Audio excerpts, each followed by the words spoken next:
I don't know why I did that, but you're good now. It was there. Oh, you're good now? All right. Yeah. It was there, but it wasn't right there. Wait a minute. All right.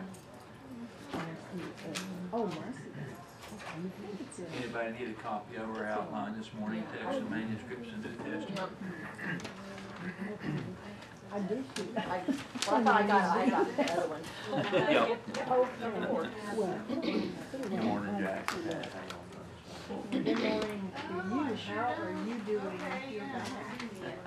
Well, I'm making a little ahead of the pain better now because steroids they gave me for a week. I just got the inflammation. I still got doctors said it's MRI tomorrow. I think that's it. Oh, same thing as you.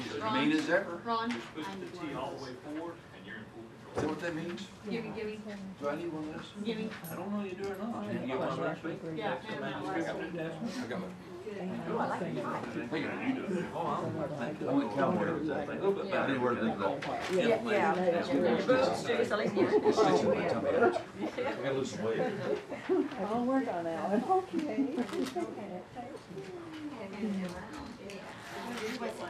First 30 years of my life, I was shredded about how skinny I was. Yeah.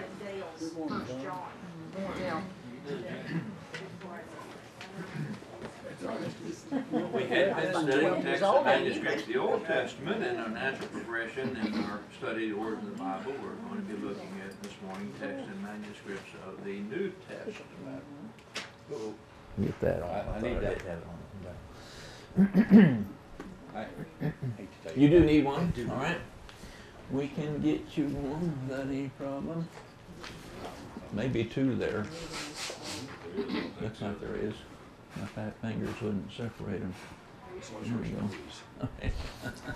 Did you need one? All right. Well, let's begin a word of prayer here this morning. Most holy and divine Father in heaven, we're thankful to you for this Lord's Day and thankful for the time we had to be with fellow saints and thankful for the encouragement we derive from one another's studies of your word, and pray, Father, we might be edified by our continued studies of your will for our lives. We're thankful, Father, for the Holy Spirit's work in preserving your holy scriptures down through the ages, and thankful for the assurance that we have through the evidences that we have around about us that we do have a good revelation of the things that you have for us to do in our earthly sojourn. We're thankful, Father, for the spiritual blessings we enjoy in Christ. We're thankful for the redemption that we have through Jesus' shed blood upon the cross, and thankful that this redemption provides for us the forgiveness of our sins as we continue to walk in the light of your truths, and pray to continue to forgive us as we continue to strive to live in accordance with your will. We're mindful, Father, of those of our number that are gone because of sickness and illnesses, and pray you to be with them and restore them to their much wanted health. Pray you watch over and care for their needs, and that the things being done in their cases might be successful. We're thankful, Father, for the many things that you blessed us with in this life, and pray to continue to bless us in your own wise way. In Jesus' name we pray. Amen. Well, we're going to introduce what we're talking about here with respect to New Testament manuscripts.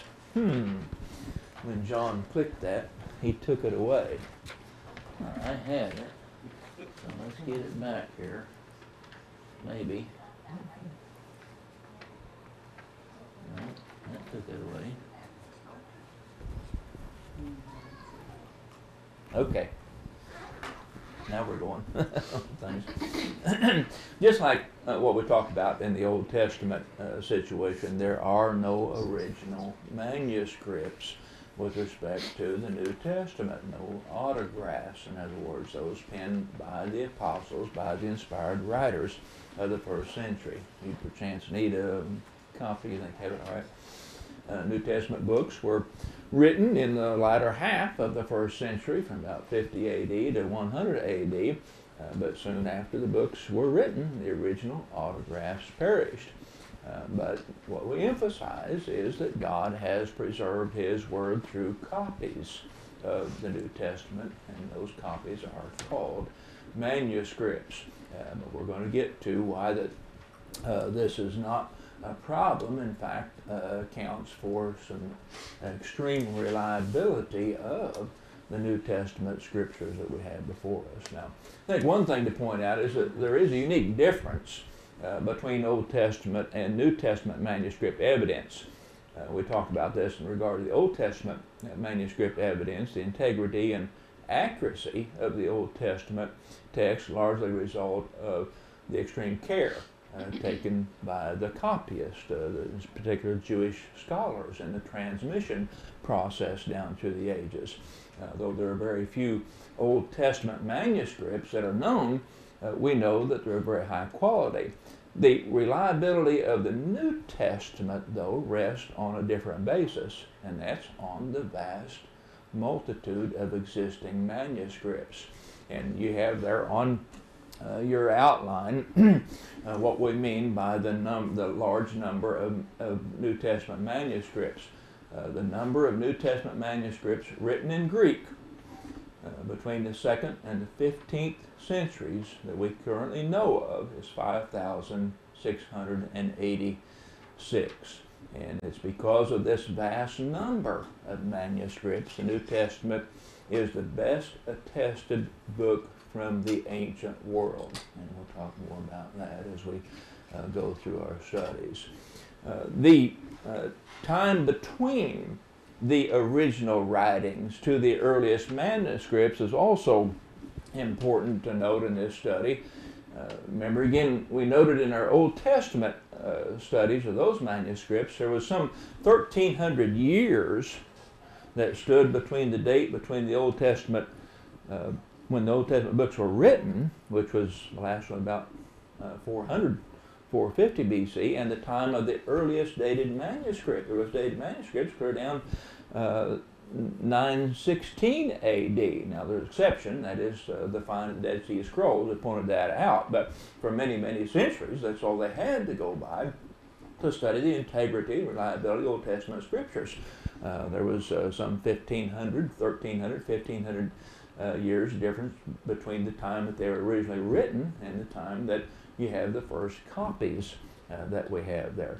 For the New Testament, there's only 130 to 150 years that stands between the approximate end of the New Testament writings, which would be about 100 AD, and the date of the earliest New Testament manuscript copies, which is around 250 AD with the more recently discovered Chester Beatty manuscript, and we'll talk about that manuscript here in just a moment. And we'll also make note that there's one fragment that dates just 30 years after the New Testament book was originally written. So there's a big difference, you see, in the time frame with respect to when the original documents were written, even though they're not in existence, and the copies that we have that show up of the New Testament. There's not a thousand years between them like it was with respect to the Old Testament. I also want to mention the common grouping of the manuscripts that are out there. Most manuscripts that we're going to be talking about do not contain the entire New Testament.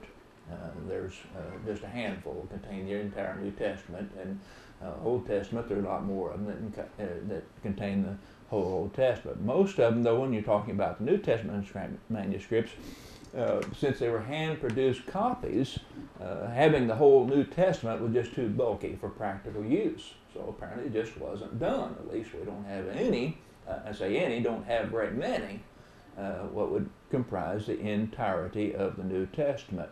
So there's 4 categories that they found in these manuscripts that were generally followed when making copies of the New Testament.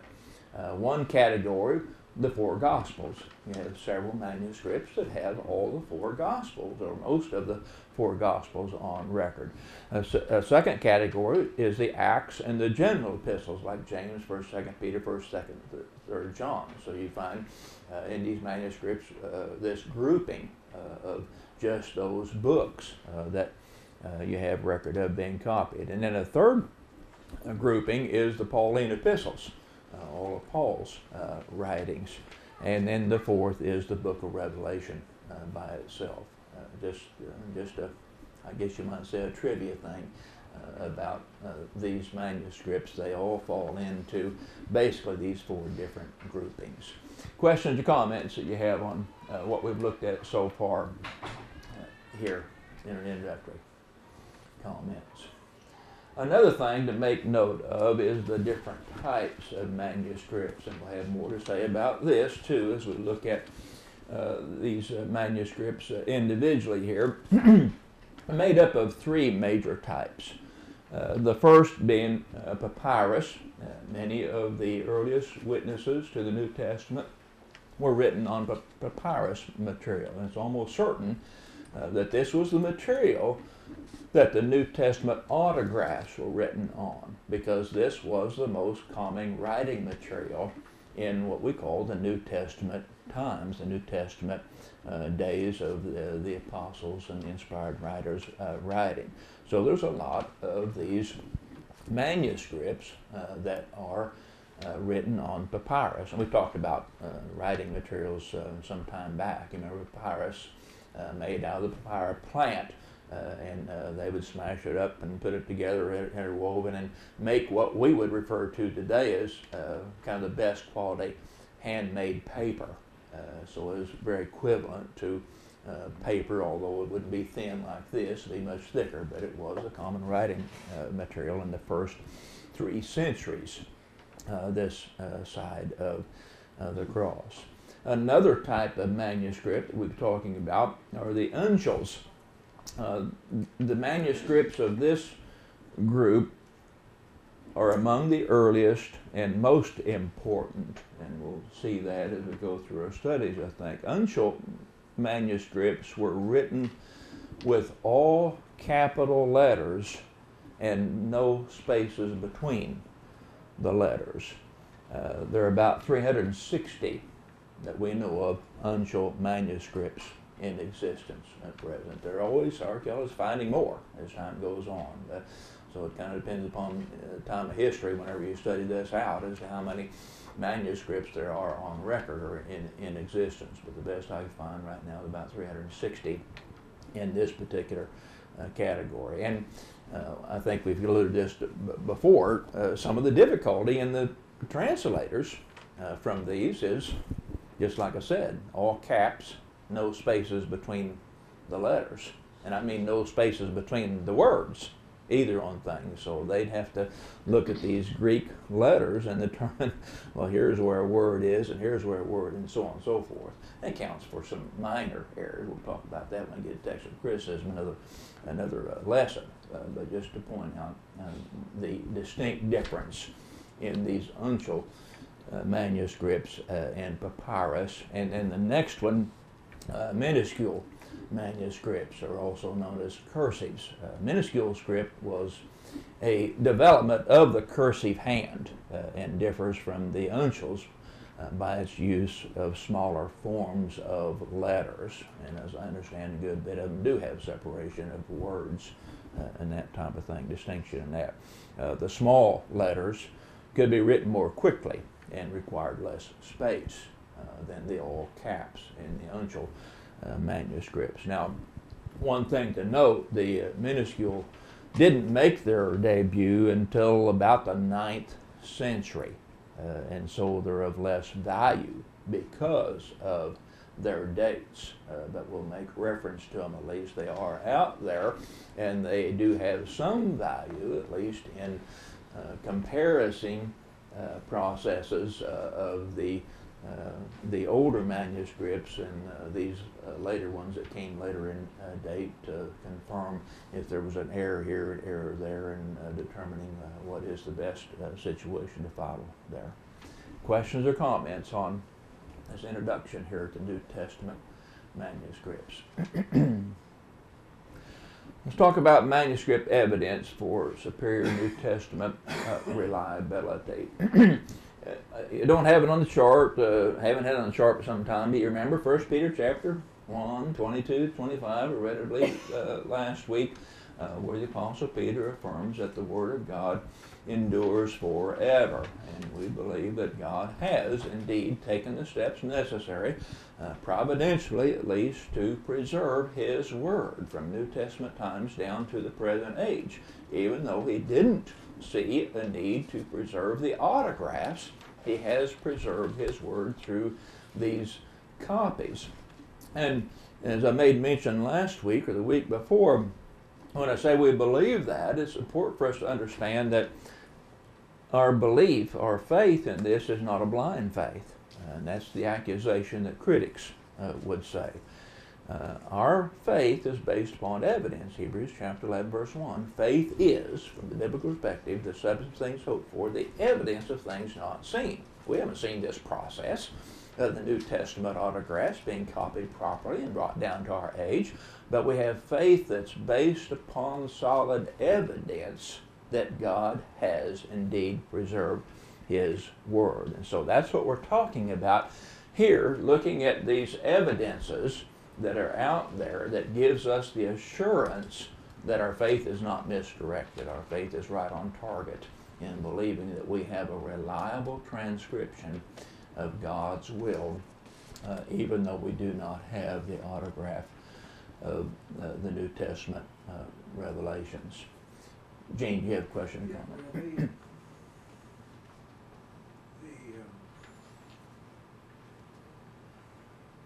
The availability of the original manuscript historically tends to cause people to worship the manuscript rather than the message. That's exactly right.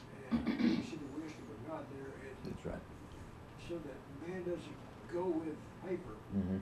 but with the message included. Mm-hmm. And I think that is a valid explanation as to why God chose not to preserve the original autographs written by the apostles. We kind of made mention of that last time with respect to the Old Testament manuscripts. Of course, that's one of the first things critics of the Bible say, well, why didn't God preserve those on things? Well, just point out the fact that it's a historical fact, and we even pointed out a biblical example of the children of Israel on one case wanting to worship that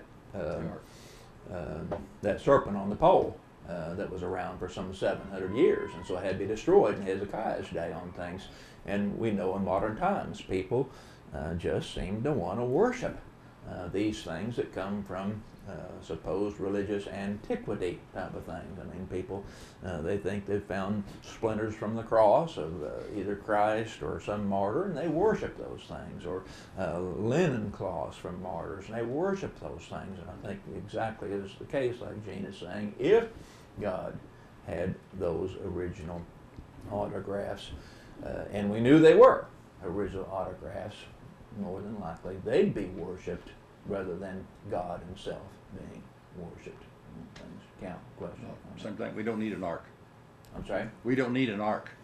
Yeah, that's right on things. You know, there's a lot of about the ark out there that they think they're supposedly finding on things. I question my studies of it, whether they're even on target at being there on things, but don't need it on things. And that's one thing I wonder if it even is, because I don't know that God would even see a need to preserve it. In fact, would rather not preserve it, because if they do find it, and they're sure that's it, you can bet your bottom dollar people are going to be worshiping it and cutting off splinters of the wood and selling it for not everything else, if it was on things. But that's all lens at this point that we're talking about.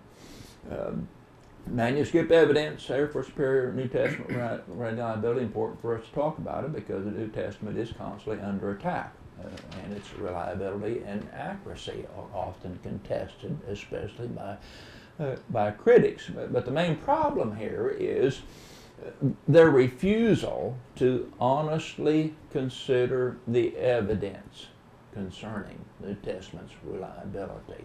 And that's what we're talking about here, honestly considering the evidence that's there. And we start with this particular point here.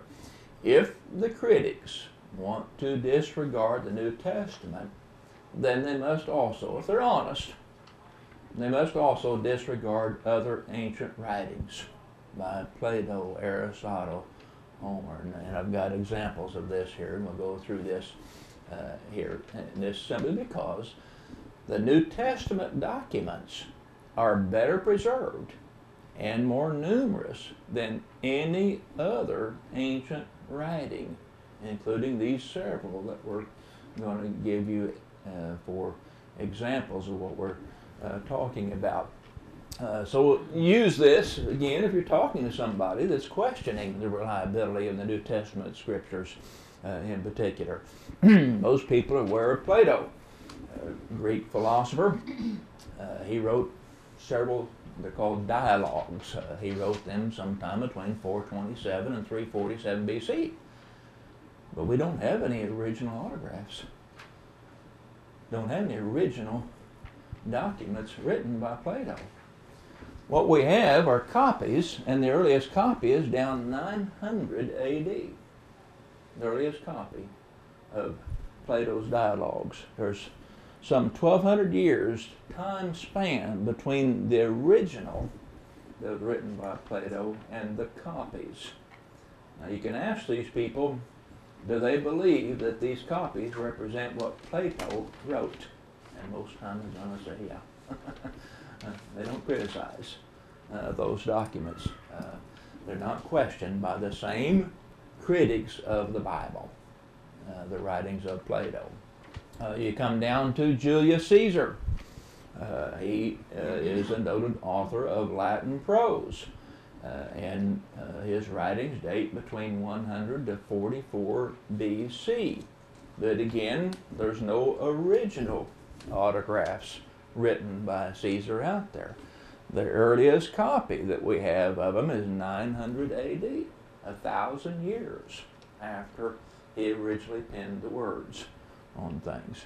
Oh, and I failed to mention there's only 7 copies of Plato's works that we have on record. There's only 10 copies of the records of Caesar, Julius Caesar out there. Tacitus, he was a noted Roman senator, historian of the Roman Empire, and has extensive writings about the history of the Roman Empire, and wrote these about 100 AD. Again, no original autographs of what he wrote. All that we have in record, the earliest copy, 1100 AD. Time span from, I skipped down to Aristotle. 1,000 years time span between the original date of writing and the earliest copy, and you only have 10 copies of his writings of the history of the Roman Empire. Aristotle, again, most people know of Aristotle, a Greek philosopher, from 384 to 322 BC, and he has extensive writings. Again, we don't have, or I mean, historians, bibliographers, they don't have any of his original writings, autographs I'm saying. All they have is the earliest copies dated 1100 AD, which is 1,400 years time span between the time he originally wrote and the earliest copy that we have on record. And there's only 49 copies of Aristotle's works. Homer, some people may not be aware who Homer is, but he's most noted for a work, he was an ancient Greek poet, most noted for a work called the Iliad. The Iliad is a poem that tells of the battles and the events during several weeks of the Trojan War, the downfall of Troy, Achilles, all that. You're familiar with that. And that's enough to tell people who we're talking about Homer on things. Just this one document itself was written in 900 BC, but no original autograph of what he wrote. The earliest copy is 400 BC. So there's a 500-year time span between the time that he originally wrote it and no autograph copy, only the copy. Now there are 643 copies of the Iliad. He's got other writings out there, but just the Iliad itself we're talking about. And those that study the accuracy of these kind of documents give that particular work a 95% accuracy rating, just by the copy that is passed down through the ages. And you can see where we're going with this. New Testament, written 100 AD. Earliest copy we're going to be talking about 130, 150 AD, less than 100 years time span between the original autographs written New Testament time, the apostles, inspired men, and the copy that we have of their writings. And we have over 5,600 manuscripts that we can compare then and make certain the writing is correct, and also have more to say on the fact that those that are honest about it give that a 99.5% rating of accuracy on things. Yes, Cal. There's one other writer I'd like to see on your list, Josephus. Josephus, and that'd be a good one. I don't have it on the list. I got a His dozen writings- more, but that's a good His one. writings around AD That's right. 75, maybe Yeah. shortly thereafter, when he writes his histories, and everybody quotes him That's as right. That's factual, textual, and That's everything else. I'd love to see the same statistics on Yeah, Josephus. he could be put up there. I've got another dozen here that I'm not aware of, and you may be aware of some of these. Demosthenes, Herodotus, I can't even pronounce, Livy, several of these other names here on things. Just making the point, there's a whole host more on things. So if you're talking to somebody, they don't know any of these people, I bring in some other, but Josephus is another good example. Another good example. He'd be contemporary with the biblical writings, That's right. and it'd be interesting just to compare his. Right. Yeah, it would be. Pat, question or comment? The ones that you put up there, people that are not big Bible believers would know these people more than they would know I think, yeah. Josephus. Yeah, I think so too on things, especially on this. Why I don't see him on the list, Josephus, that I looked at on things, but he could well be put up there for sure on things. Could well be on things. But you see the point that we're making here. New Testament documents are better preserved and more numerous than any other ancient writings on things. And this is the evidence that we ask Bible critics to look at and honestly consider these type of evidences with this comparison with the other noted ancient writings. You can see there's thousands more New Testament Greek manuscripts than any other ancient writing. I'm sorry? Is a contemporary historian. He was writing about Christ. Josephus was, that's right. Yeah, he lived in the time of the apostles and the time of Christ, so he was contemporary on things. Now, he, like any other historian, they embellish things on things, and you have to separate some of that, especially when talk about numbers and things of that nature. Historians do that. Historians today do that, embellish some things. And it takes people comparing what he says with actual facts of history and other documents to tell which ones are actual fact or not. But he is still a credible historian for that day and age. But as I made mention, the internal consistency of New Testament documents, according to those that study this, give it a 99.5% rating of being textually pure. It's amazing accuracy when you compare it with all of these other ancient writings, is the point. It's just phenomenal whenever you compare. There's no others that give that kind of a rating to the others, but yet they still accept them. I don't know how many of you heard of John Warwick Montgomery. John Warwick Montgomery, born in early 1930s. He's still alive, the best I can tell. Lives in France.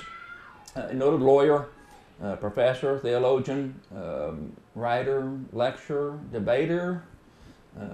Everybody in here is probably old enough to remember Madalyn Murray O'Hair before she passed away. Noted atheist. This fellow debated her.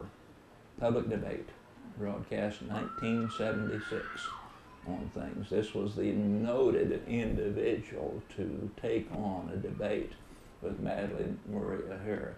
Joseph Fletcher, everybody know who Joseph Fletcher is? He's the author of Situation Ethics. This fellow debated Joseph Fletcher back at that time also. Situation Ethics had been the big things in my growing up years on things on it. But he debated Joseph Fletcher, and that's just a handful of the people that he's noted of debating with respect to Christian apologetics. He's noted in England especially, in the United States too, a lot of these debates took place in the United States, exceptionally knowledgeable in this field. And just giving the background who he is to tell you what he says, to be skeptical of the resultant text of the New Testament books is to allow all of classical antiquity to slip into obscurity, for no documents of the ancient period are as well attested bibliographically as the New Testament. And that's assessment of his studies, I realize, and that's man's studies on things, but you're going to find that in any of these people who have studied this honestly, comparing it with the other writings, ancient writings, and the writings of the New Testament, writings that we don't have original autographs for, with respect to the same thing New Testament don't have original autographs for. But the point we're trying to make is it's not a problem, or shouldn't be a problem in people's minds on things. God chose to preserve his word through copies. Didn't need the original autographs because there's so much evidence out there that the preservation has taken place to a 99.5% accuracy rating just by virtue of the copies. And now you don't have anything out there that somebody could worship, like an autograph of the New Testament books. Now, to add to this, in addition to these some 5,600 manuscripts that are in Greek, there are over 19,000 copies in the Syriac, Latin, Coptic, Egyptian, Aramaic languages. So the total supporting New Testament manuscript base is over 24,000. And that's why we're saying that the reliability of the New Testament integrity of Scriptures rests primarily on the overwhelming number of manuscripts that have been and still are being compared one with another to make certain we have an accurate rendition of the New Testament will of God. It is just overwhelming, and this is the basis then of evidence that we're talking about here. Questions or comments on what we've said here so far? Manuscript evidence.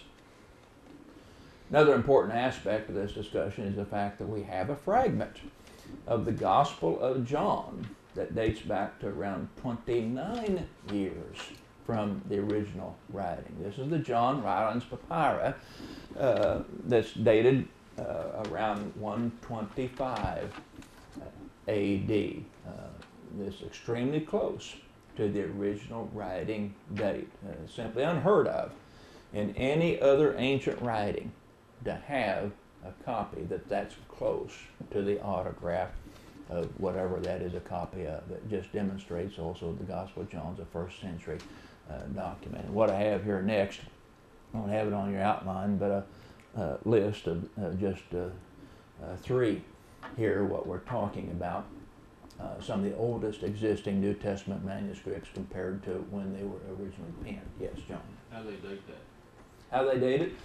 They date it by the material it's written on, the style of the writing, a whole host of other things, comparing it to other writings that are out there, where it was found archaeologically on things. Now, you have to admit, if you're discussing with somebody that's an avid critic of the Bible, that dating methods aren't totally accurate on things. And we're putting our hands basically in studies like this, those that are more knowledgeable in the dating method than what we would be on things. But there's a whole host of bibliographers that have studied out, and they believe that that this was written at 125 A.D. with a comparison of all of the things that are out there. I've got a quotation here. Get to it more fully a bit. There's a fellow, a German theologian, lived in 1866 to 1937, Desmond. He was convinced that this was written well within the reign of Hadrian, the Roman emperor, 117 to 138 AD, and perhaps even during the time of Trajan, which is 98 to 117 AD on things. He, among many, many others, studied it, in other words, all I'm saying on things, and that's their assessment based upon everything they know about writing in that age and what was going on in that age. How do they know it wasn't wrote 30 years earlier by John? Well, That's what I was getting at. yeah, I see what you're 30 saying. years, that's, Yeah, you ain't changed technology that much back. yeah, and I don't know how they determined that it's not an original. I can't answer that question on things, but it must be again based upon the evidence they see in the document, somehow or another, on it, that they think it could have been written by his own hand in some way or other. You have different names there. John Rylands. Who is John Rylands? John Rylands, he is an English entrepreneur, philanthropist. He lived in 1801 to 1888. He was one of the foremost millionaires of that day and age on things. And like other philanthropists, they just like collecting things. He made his money in textile manufacture, and he didn't have any, as far as I can tell by looking at his background, any background in theology, just an interest in ancient artifacts. And he is the one that purchased this years and years ago, is what I can find out at least. In fact, John Rylands, his wife, built him a library. It's in Manchester, England. That's where this particular fragment is located, Manchester, England. There's a John Rylands library. You can look on Wikipedia and bring a picture of it on things, and has all kinds of artifacts, ancient artifacts, not related to the Bible even, but he just avid collector and spending his money on things like this. And so it's called the John Rylands fragment because that's where it's at, and he was the one that purchased it some years ago. Yes. Well, just on these things, they're all collected by different people for Yeah. different reasons, but they all require provenance. They all have to know how it was collected, and somebody could lie to them, but they would investigate it very thoroughly on when it was discovered, what were the conditions, everything about it helps them come up with a probable date. Now we know that they date things, rocks, by the type of artifacts that are found in them, and the types of artifacts are dated by the types of rocks that are found. So that's kind of a circular reason. But I think on more modern things that we're discovering here, that let's say within the last 3,000 years, there are different ways to date things within a reasonable accuracy. I don't know that 29 years would be exactly correct, but it's probable. Well, it's fairly close. Just from the dating process, the way they go through the date things, figure out when it happened. A lot of times we have in America, they're finding Indian sites now that they say date 1,300 years ago, or sometimes they'll say it might be 5,000 or 6,000 years. I said, okay, we kind of take a look at that, take it with a grain of salt, whatever. But when you start dating a whole lot of things that are also found in the same area at the same time, then it becomes part of a group of things that were discovered in the same area at the same time from the same period of time. And then it becomes Like the easier. Dead Sea Scrolls, for example, is one Yes. example of a site on things, where they found that everything there they had already dated at a certain time, and the documents appear to be dated the same type of frame. I mean, those things are all factors, but I can't tell you all the factors that are involved. It'd be a good thing to individually study as far as that goes on it, to have a little more assurance of the date. But I would just acknowledge that the dates can be off.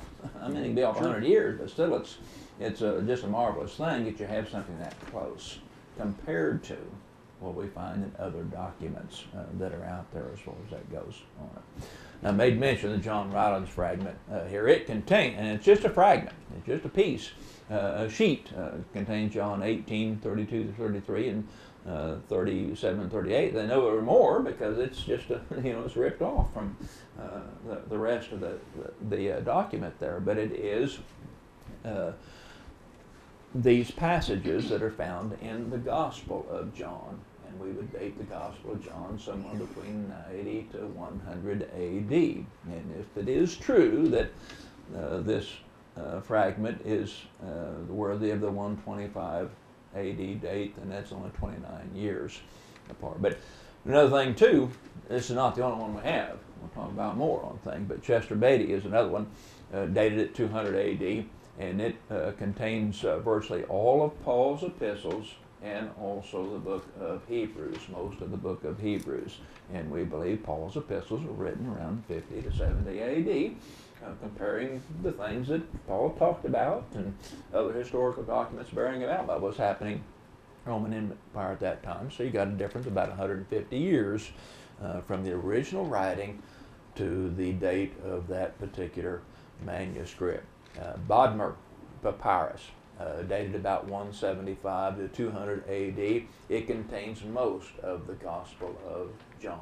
Again, Gospel of John, written, I believe, around 90 to 100 AD. So there's about 80 to 100 years difference of time between the copy and the time of the original writing. Chester Beatty manuscript, papyrus manuscript, is housed in the Chester Beatty Museum in Dublin, Ireland, and also in Ann Arbor, Michigan. University of Michigan Library has parts of this Chester Beatty papyrus. The Bodmer Papyrus, and we'll talk about this more too, looks like next week, it is in Barcelona and also in San Lucas and a couple of different, no, I skipped down one place, Geneva, Switzerland is where it's located. And just relate that, just so you know that they are in existence, have been in existence now for several centuries, and they've been studied, and they're restudied all the time. Make sure this is the date. You know, somebody back there, 500 AD, said Chester Beatty was 200 AD. Well, let's look at it again. Let's see if that bears out. And they haven't disproved it yet. We'll see on things, and maybe when it again answer your question how they determine that. Somebody didn't study it 500 years ago and accept the evidence. Believe me, they're continuing to study to see whether or not these dates are accurate. There are always going to be those that want to disprove it, and That's they will right. be studying. Always going to be somebody out there who's wanting to try to disprove, especially dates like this. Now, again, all this is why we state the critics of the Bible dismiss the New Testament as reliable information. Then they must also, if they're honest, dismiss the reliability of the writings of Plato, Aristotle, Caesar, Homer, and like I said, there's a dozen more others, and you could add Josephus to that list also.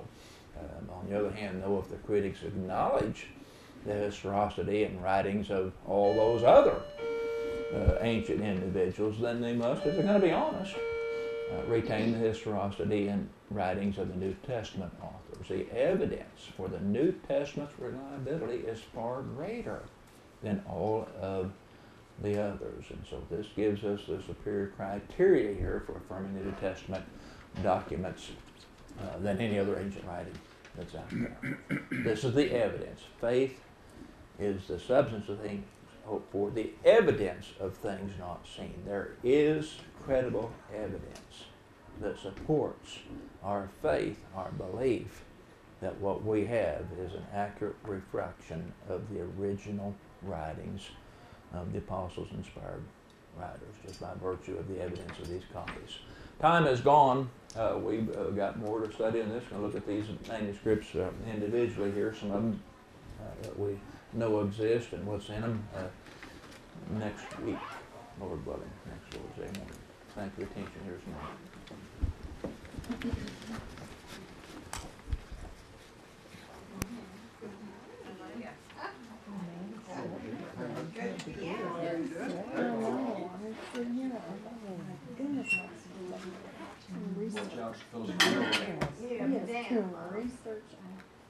Yeah. This is kind of stuff that's what You're not gonna get up and walk. You have to kind of pull. I know. I never had such a that. You're not gonna get up and walk. Nobody would put in, nobody would put in time to put in. That's what, yeah.